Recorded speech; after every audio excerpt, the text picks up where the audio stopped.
চট্টগ্রামে ১০ ট্রাক অস্ত্র চোরাচালানের ঘটনায় করা মামলায় মৃত্যুদণ্ড থেকে সাবেক স্বরাষ্ট্র প্রতিমন্ত্রী লুৎফুজ্জামান বাবর সহ ৬ জনকে খালাস দিয়েছেন হাইকোর্ট। মৃত্যুদণ্ডপ্রাপ্ত অপর ৬ আসামির সাজা কমিয়ে ১০ বছর করে কারাদণ্ড দিয়েছেন আদালত। আর মৃত্যুদণ্ডপ্রাপ্ত আসামি পরেশ বড়ুয়াকে যাবজ্জীবন কারাদণ্ড দেওয়া হয়েছে।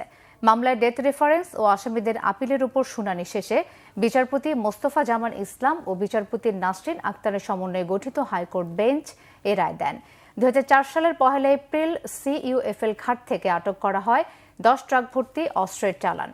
এ নিয়ে কর্ণফুলী থানায় অস্ত্র আইন ও বিশেষ ক্ষমতা আইনে চোরাচালানের অভিযোগ এনে দুটি মামলা হয়।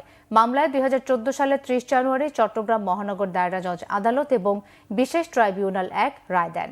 রায়ে সাবেক স্বরাষ্ট্র প্রতিমন্ত্রী লুৎফুজ্জামান বাবর, ভারতের বিচ্ছিন্নতাবাদী সংগঠন উলফার সামরিক কমান্ডার পরেশ বড়ুয়া এবং দুটি গোয়েন্দা সংস্থার ঊর্ধ্বতন কর্মকর্তা সহ ১৪ জনকে ফাঁসির আদেশ দেওয়া হয়। অস্ত্র আইনে করা অন্য মামলায় যাবজ্জীবন কারাদণ্ডাদেশ হয় একই আসামিদের। বিচারিক আদালতের রায়ের পর ২০১৪ সালের ৬ ফেব্রুয়ারি রায় সহ মামলার নথিপত্র হাইকোর্টের ডেথ রেফারেন্স শাখায় পৌঁছে, যা ডেথ রেফারেন্স মামলা হিসেবে নথিভুক্ত হয়। কারাগারে থাকা দণ্ডিত আসামিরা সাজার রায়ের বিরুদ্ধে ২০১৪ সালে হাইকোর্টে পৃথক আপিল করেন। কোর্ট বলেছে যে এই মামলার তদন্তে যথেষ্ট ত্রুটি বিচ্যুতি আছে। আমাদের প্রচলিত আইনে, বাংলাদেশের আইনে, এটা এই স্মাগলিং যেটা সেটা প্রমাণ হতে হলে দেখতে হবে যে কেউ আর্থিকভাবে লাভবান হওয়ার জন্য বা কোনো অর্থের কারণে এই স্মাগলিংটা সাধারণত হয়ে থাকে।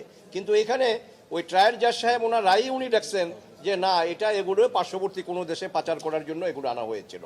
তো কাজেই আমরা এটাই বলার চেষ্টা করেছি এবং এটা আমরা কোর্টের কাছে ন্যায় বিচার পেয়েছি। এভিডেন্স কম না, এভিডেন্স নাই। এভিডেন্স যদি প্রমাণ করা না যায় তবেই তো খালাসপ্রাপ্ত হয়।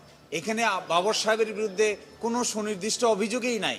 এবং আপনারা এটাও জানবেন যে বাবর সাহেবের বিরুদ্ধে এই মামলায় দ্বিতীয় তদন্তে তাকে আসামি করা হয়েছে।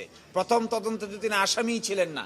২৮ জন সাক্ষী হয়ে যাওয়ার পরে নতুন করে অ্যাপ্লিকেশন দিয়ে তদন্ত করে ফার্দার ইনভেস্টিগেশনে বাবর সাহেবকে আসামি করা হয়েছিল।